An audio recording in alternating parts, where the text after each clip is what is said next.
I would like to make a few comments concerning the difference between the Black Revolution and the Negro Revolution. Yes, sir. There's a difference. Are they both the same? And if they're not, what is the difference? What is the difference between a Black Revolution and a Negro Revolution? First, what is a revolution? Sometimes I'm inclined to believe that many of our people are using this word revolution loosely, without taking careful consideration what this word actually means and what its historic characteristics are. When you study the historic nature of revolutions, the motive of a revolution, the objective of a revolution, and the result of a revolution, and the methods used in a revolution, you may change words. You may devise another program. You may change your goal and you may change your mind. Look at the American Revolution in 1776. That revolution was for what? For land. How was it? Why did they want land? Independence. How was it carried out? Bloodshed. Number one, it was based on land. The basis of independence. And the only way they could get it was bloodshed. The French Revolution, what was it based on? The landless against the landlord. What was it for? Land. How did they get it? Bloodshed. Was no love lost. Was no compromise. Was no negotiation. I'm telling you, you don't know what a revolution is. Because when you find out what it is, you'll get back in the alley. You'll get out of the way.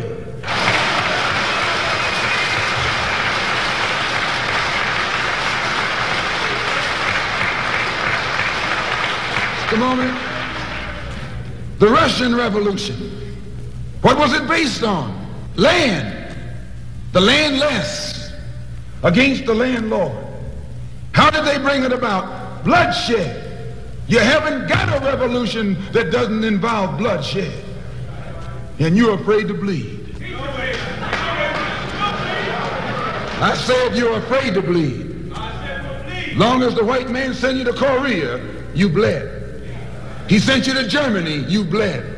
He sent you to the South Pacific to fight the Japanese, you bled. You bleed for white people. But when it comes time to seeing your own churches being bombed and little black girls murdered, you haven't got no blood.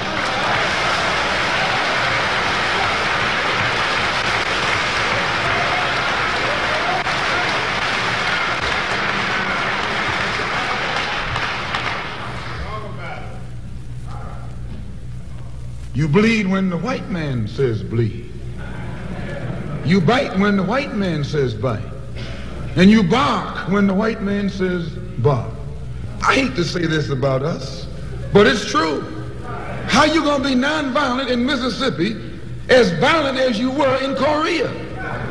How can you justify being nonviolent in Mississippi and Alabama when your churches are being bombed and your little girls are being murdered, and at the same time you're gonna get violent with Hitler and Tojo and somebody else that you don't even know?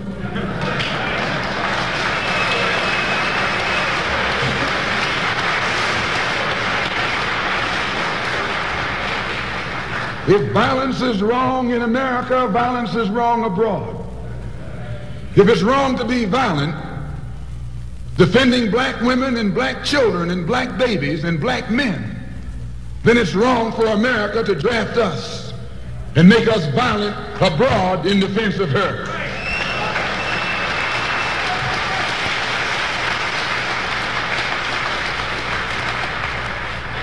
The Chinese Revolution. They wanted land. They threw the British out. along with the Uncle Tom Chinese. Yeah, they did. They set a good example. When I was in prison, I read an article, and don't be shocked when I say I was in prison. You still in prison.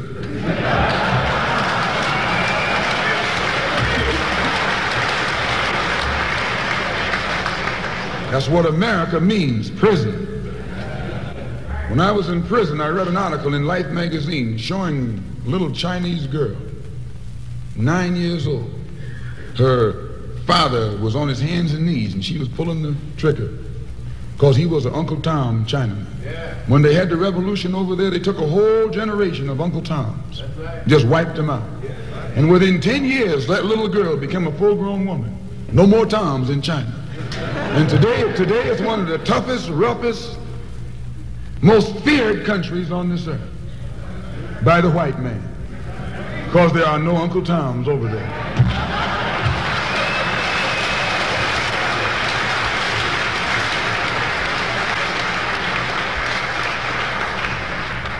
Of all our studies, history is best qualified to reward all research. And when you see that you got problems, all you have to do is examine the historic method used all over the world by others who had problems similar to yours. And once you see how they got theirs straight, then you know how you can get yours straight. Please. There's been a revolution, a black revolution going on in Africa. In Kenya, the Mau Mau were revolutionaries. They were the ones who made the word uhuru. They were the ones who brought it to the fore. The Mau Mau, they were revolutionaries. They believed in scorched earth. They knocked everything aside that got in their path.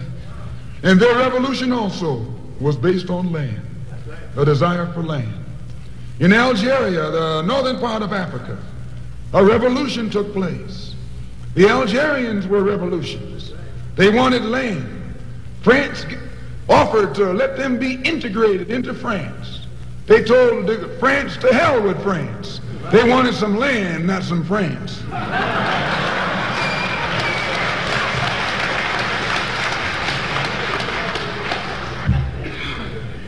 And they engaged in a bloody battle.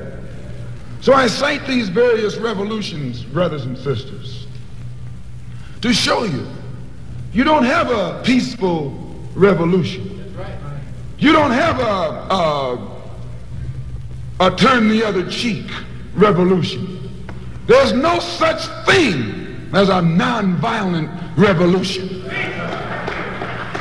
Only kind of revolution that's nonviolent is the Negro revolution.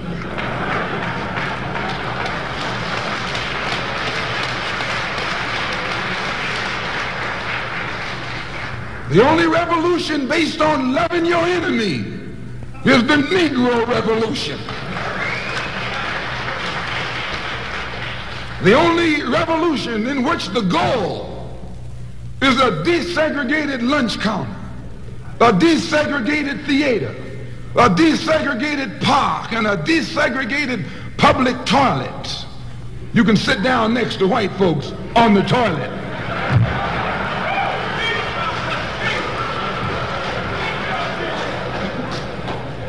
That's no revolution. Revolution is based on land. Land is the basis of all independence. Land is the basis of freedom, justice, and equality. The white man knows what a revolution is. He knows that the black revolution is worldwide in scope and in nature. The black revolution is sweeping Asia, sweeping Africa. It's rearing its head in Latin America. The Cuban Revolution, that's a revolution. They overturned the system.